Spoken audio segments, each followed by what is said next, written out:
have a very interesting subject. I call it 5 simple steps to go from average to fortune. Let me give you this simple little talk. How to go from average to fortune. There's 5 simple steps. You might like to make a note of them. Here's the first one. Get serious. That's number 1. I don't know any substitute for that. You've really got to get serious. You don't have to be grim, but you must be serious. I know a guy that's got a half a dozen jokes keeping him from becoming wealthy. He's not known as rich. He's known as a joker, which I guess is okay if that's the kind of life you want to live. But it really isn't the best way to live. To go from average to fortune, you must get serious. And you must get serious about 2 very important things. Number 1 is setting your goals and where you want to go. Designing the next 5, the next 10 years is so vitally important. What do you want to do economically? Where do you want to go? What do you want to be? What would you like to have? What would you like to share? How much would you like to earn? How far would you like to go? Those are some major questions to ask. And for that all to work out like you want it to for the next 5 or 10 years, in my personal opinion, you've got to get serious. Then you have to get serious about another important subject. And that important subject is called personal development. Personal development is striving hard to become the kind of person that you want to be. And to become the kind of person you want to be, you've got to work at it. 10 years from now, you will surely become someone. The big question is, who? What are you becoming? And if you go to work on it now, sure enough, in a very short period of time, you can take on a new direction to become the kind of person you want to be. There's a very important question to ask, and the question is, 10 years from now, you will surely arrive. And the question is, where? So to answer the question of where you want to arrive and the kind of person you want to be, you've got to get serious. So that's point number 1. To make your life worthwhile and unique, to go from average to fortune, you've got to get serious. Now, the second point is, get smart. To make your life work out worthwhile, you've got to have some ideas. You've got to have the information. So you've got to be smart. In fact, in this decade, you must be much smarter than you were in the last decade. You've got to read the books. You've got to come up with the information. When I have a chance to talk to the high school kids, that's the theme of my talk. Get smart. There's nothing worse than being stupid. And if you will read the books, learn from your experiences, do all the things that you possibly can to get the information, sure enough, you'll be wiser this year than you were last year. And I've got a few techniques that I teach in my seminar on how to get smarter, keeping a journal, going to the lectures, going to the seminars, listening to the sermons, picking up ideas from other people. You just must keep up this steady process of learning. Never cease your quest for knowledge. And that's one of the key points to go from average to fortune. Get smart. Now here's number 3. You've got to get going. All of the things that you've learned will not do you that much good if you don't put it into an action plan. You've got to get going. In my management and leadership seminar, we teach game plans, how to put all the good things that you've learned into action. Economic action, social action, personal action. How to make the changes and how to actually do the work, how to actually function. Get going, that's the key. Some people are ever learning, but they don't put it into action.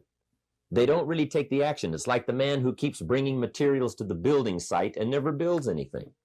He keeps bringing in the sand and the gravel and the windows and the doors and the roofing material, and he just stacks up all these supplies, but he never builds anything. You've got to do something with what you've learned. You've got to take action. You've got to get going.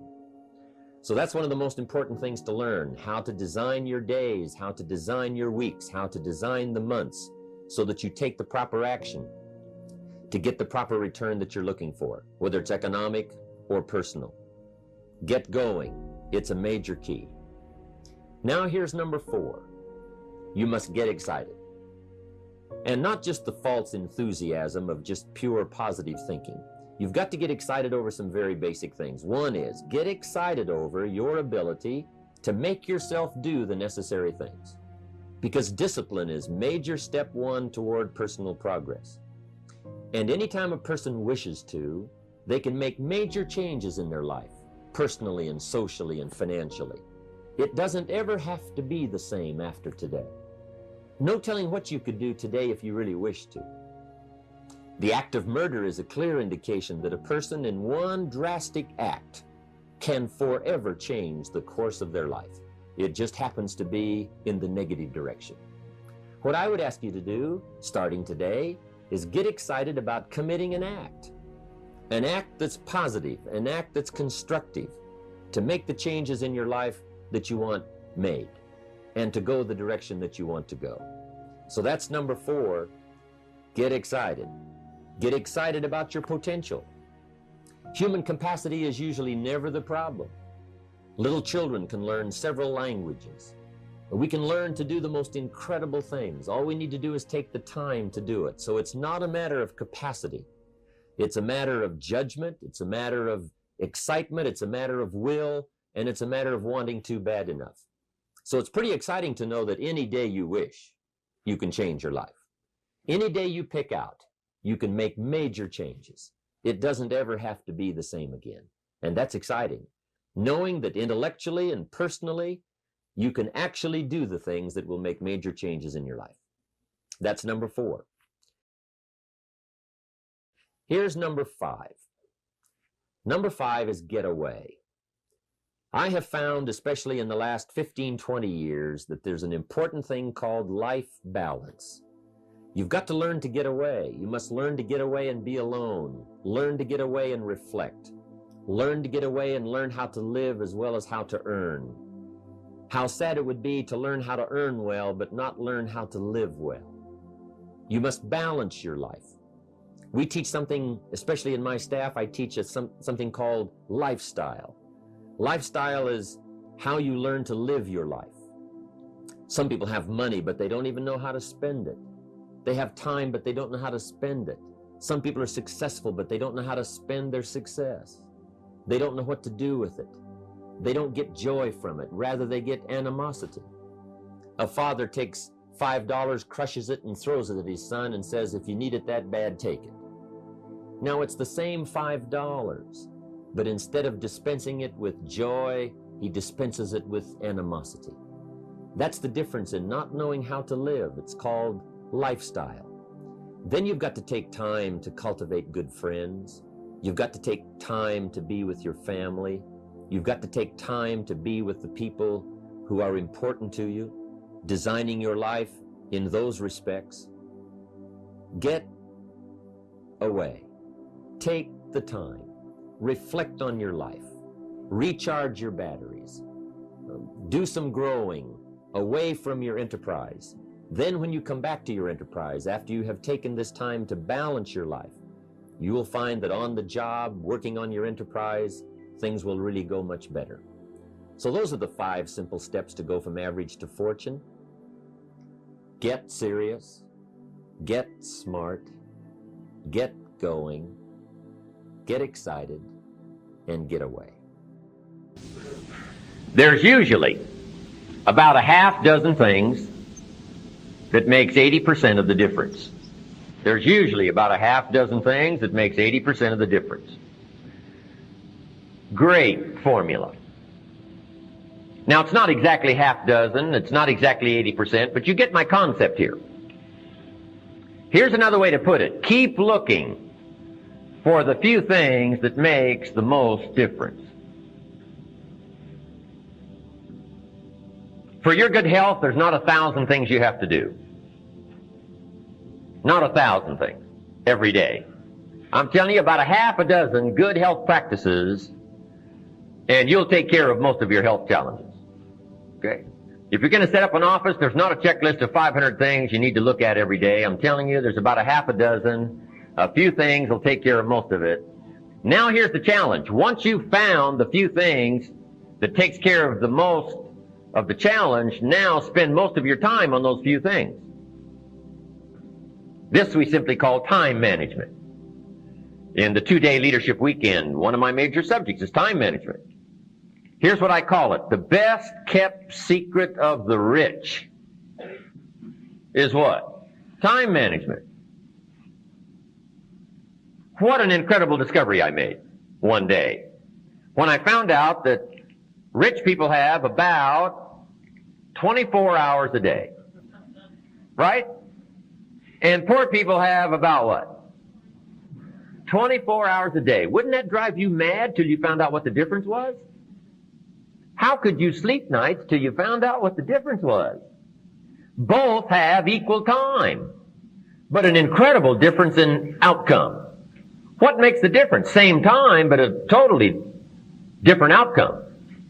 It's called time management. And here's part of it in a nutshell. Look for the few things that makes the most difference, then spend most of your time working on those few things. In our leadership series, here's what we learned. Here's why a lot of people don't do well. They major in minor things. They spend too much time on things that don't count. And what else? They spend too little time on things that would count. They've got the ratios mixed up. So we teach our children what? Don't spend major time on minor things, things that don't count. And don't spend major money on minor things, things that don't count. It's easy to get the ratios mixed up and suffer the consequences. In the last 10 years, a guy's bought 2 tons of donuts and 2 books. And he wonders why his life is devastated. Right away, we would come up with the answer, couldn't we? He spent far too much money on what? Donuts. Now, both donuts and books are okay, but this guy spent far too much money on donuts and not enough money on books. I'm telling you, that is the difference. The best kept secret of the rich. Don't spend too much money on things that don't count. Don't spend too much time on things that don't count. And don't spend too little time on things that would count. It's called the time management challenge. So, the few things, the half dozen, takes care of the big share of it. Good formula to use. Here's what we call these. Half dozen few. Basics. Basics. Fundamentals.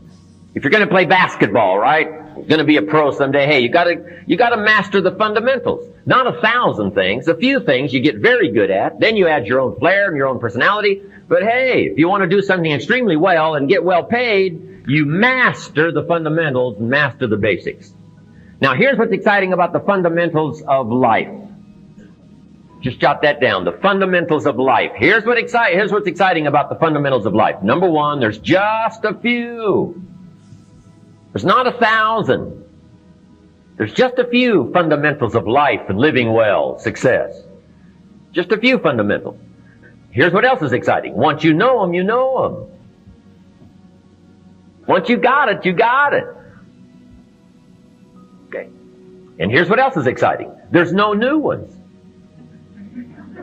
So you don't have to worry about being surprised. Because fundamentals are what? Old. 6,500 years of written history gives us the fundamentals of life. And these fundamentals are old. You got to beware of somebody who comes along with new truth. Say, no, truth is not new. Truth is what?